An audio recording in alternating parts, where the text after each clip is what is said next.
Hi, Ian back again. Now, the next letter is the N sound.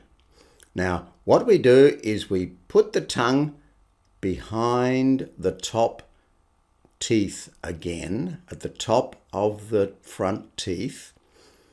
We've done that with other sounds, except there's a difference.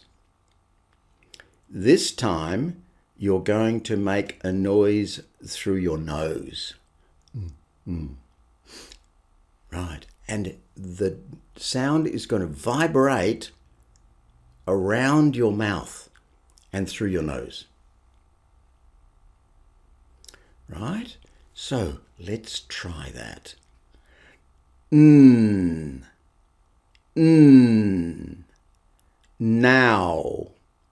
Now,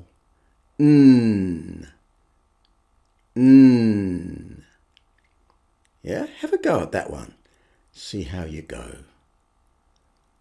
Okay, see you in the next video.